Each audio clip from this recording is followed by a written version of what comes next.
Bakole on the zone. He silenced Britain's best, oozing the Brit breaker, but now the dynamite is ready to explode. One night, one shot at undisputed. Usyk versus Dubois 2. July 19th. Right now at thezone.com/boxing. Turki Al-Sheikh is a man who's always thinking ahead. He's always thinking ahead. He's probably thinking ahead in terms of business, and he's always probably thinking ahead in terms of boxing.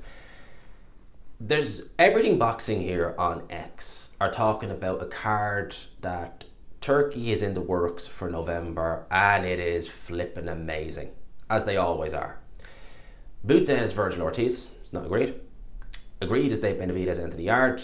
Devin Haney, Brian Norman Jr. is also agreed. William Zepeda, Andy Cruz. If Zepeda beats Shakur Stevenson, maybe even if he doesn't, you could maybe probably do that fight. Christian Mbele versus Lester Martinez.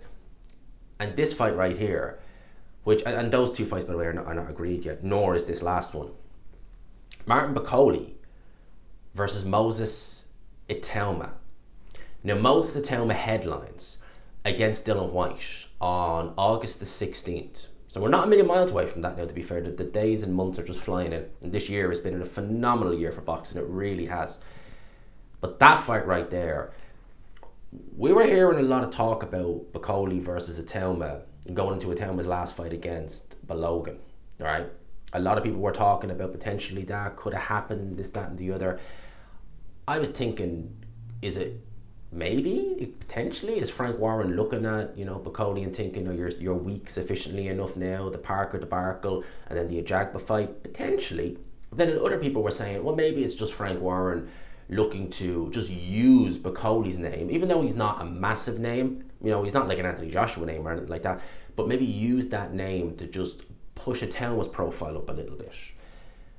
Well, judging by the fact that Turkey is mentioning this for a card, and given the fact that, when Turkey says, I want to see such and such versus such and such, tends to happen unless one of them loses.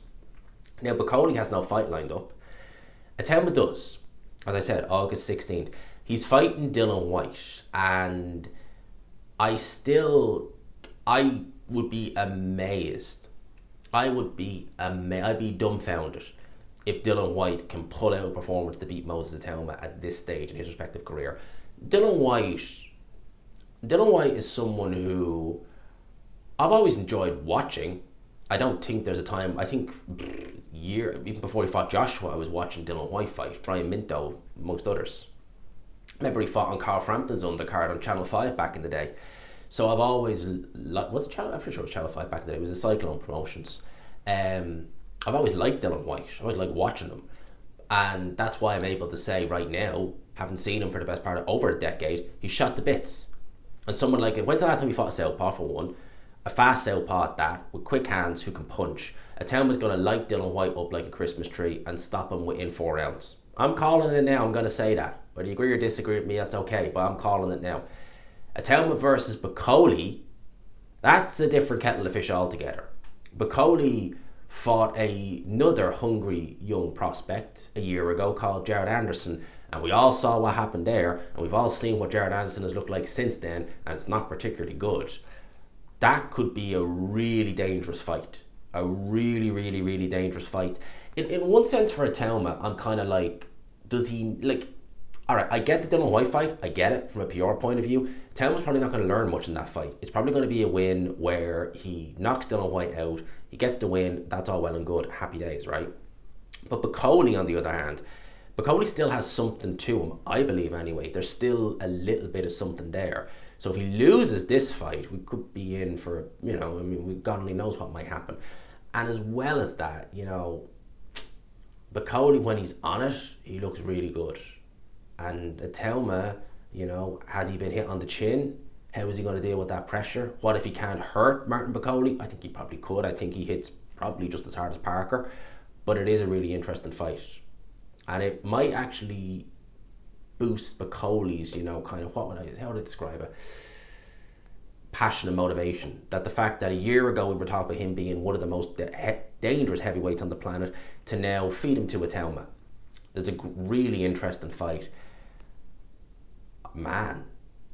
In one sense, as I said, do we need to do this for Itauma? As again, I get the Dillian White fight, but do we need to do it for Itauma? Because at the end of the day, he is only 20 years old. You can move him fast, but do we really need to? If his team and Frank Warren believe that he can do this, that's a lot of belief. That's serious belief. Itauma versus Bakole. That card itself is absolutely... That card is disgustingly good. And I mean that in a good way. That is actually crazy good, how good that card is. If it happens, take my money.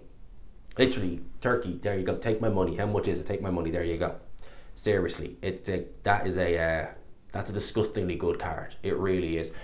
Itauma versus Bakole. We go back to that talk again, but what do you guys think in the comment sections below? I hope you enjoyed the video. If you could, smash the like button, hit subscribe, all of that good stuff. And until next time, peace.